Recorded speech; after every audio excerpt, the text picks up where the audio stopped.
Di sini saya akan menjelaskan manajemen risiko ISO 31000 pada tahun 2018. Sebelumnya ada slide yang menunjukkan bahwa proses manajemen ISO 31000 pada tahun 2018, dan di sini saya akan menjelaskan satu persatu tahapan dari proses tersebut.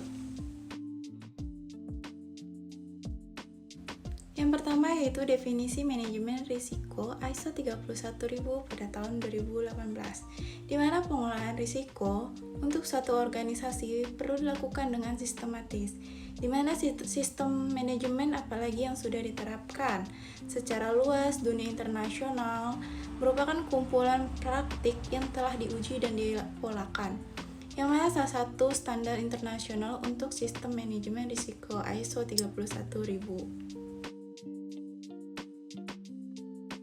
Untuk yang kedua yaitu prinsip-prinsip manajemen risiko terbagi menjadi 8 tahapan. Untuk yang pertama yaitu terintegrasi, merupakan manajemen risiko bagian terpadu dari semua kegiatan organisasi. Untuk yang kedua yaitu terstruktur dan menyeluruh, pendekatan yang menyeluruh dan komprehensif pada manajemen risiko memberikan hasil konsisten dan rapat yang telah dibandingkan. Yang ketiga yaitu disesuaikan dengan kebutuhan pengguna. Kerangka kerja dan proses manajemen risiko harus disesuaikan dengan penggunaannya sebanding dengan konteks internal maupun eksternal. Yang keempat yaitu inklusif. Keterlibatan pemangku kepentingan secara memadai dan tepat waktu akan membuat mereka mau berbagi pengetahuan dan ekspresinya untuk menjadi bahan pertimbangan. Yang kelima yaitu dinamis. Risiko dapat muncul berubah hilang ketika terjadi perubahan konteks internal maupun eksternal. Manajemen risiko akan mengantisipasi, memadai, memahami, serta menangani perubahan dan peristiwa yang terjadi secara memadai dan tepat waktu. Untuk yang selanjutnya yaitu informasi terbaik yang tersedia. Masukan bagi manajemen risiko, informasi terkini dan juga prediksi atau harapan ke depannya. Manajemen risiko secara tegas menyatakan bahwa keterbatasan dari informasi yang tersedia dan juga ketidakpastian pada melekat informasi dan harapan tersebut. Yang selanjutnya itu faktor budaya manusia. Budaya dan perilaku manusia sangat mempengaruhi penerapan seluruh aspek manajemen risiko pada setiap tingkatan. Untuk yang terakhir yaitu kedelapan, perbaikan berkesinambungan, di mana manajemen risiko memperlakukan perbaikan terus-menerus berdasarkan pengalaman dan pembelajarannya. Untuk yang ketiga yaitu kerangka kerja manajemen risiko. Yang pertama yaitu kepemimpinan dan komitmen merupakan komponen fokus penting dalam kerangka kerja manajemen risiko. Dan yang kedua yaitu integrasi dalam manajemen risiko. Berarti manajemen risiko menyatu sebagai satu kesatuan dalam suatu organisasi. Dan yang ketiga yaitu desain atau suatu perencanaan yang dilakukan sebelum pembuatan suatu objek, sistem, komponen, atau struktur. Dan yang keempat yaitu implementasi, dapat memastikan bahwa proses manajemen risiko menjadi bagian dari semua kegiatan dalam organisasi maupun perusahaan.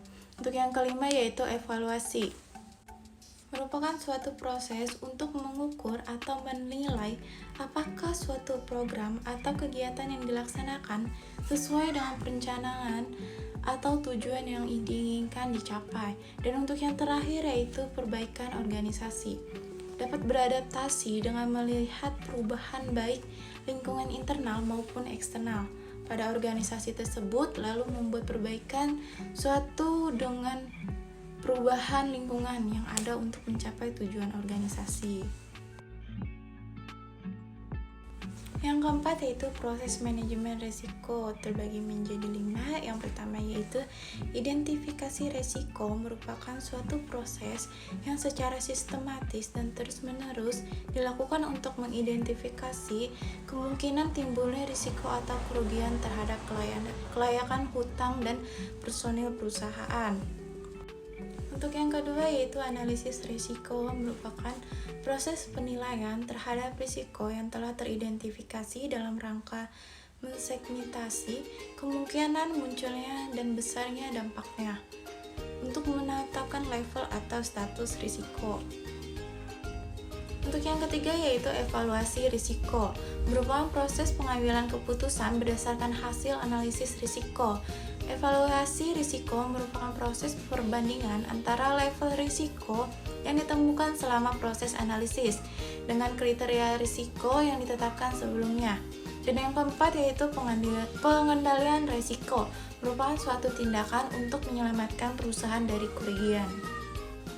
Mitigasi risiko merupakan tindakan terencana dan berkelanjutan yang dilakukan oleh pemilik risiko agar bisa mengurangi dampak dari suatu kejadian yang berpotensi atau telah merugikan dan membahayakan pemilik risiko tersebut. Risiko dapat muncul berubah hilang ketika terjadi perubahan konteks internal maupun eksternal. Manajemen risiko akan mengantisipasi, memadai, memahami, serta menangani perubahan dan peristiwa yang terjadi secara memadai dan tepat waktu. Untuk yang selanjutnya yaitu informasi terbaik yang tersedia. Masukan bagi manajemen risiko, informasi terkini dan juga prediksi atau harapan ke depannya. Manajemen risiko secara tegas menyatakan bahwa keterbatasan dari informasi yang tersedia dan juga ketidakpastian pada melekat informasi dan harapan tersebut. Yang selanjutnya itu faktor budaya manusia. Budaya dan perilaku manusia sangat mempengaruhi penerapan seluruh aspek manajemen risiko pada setiap tingkatan.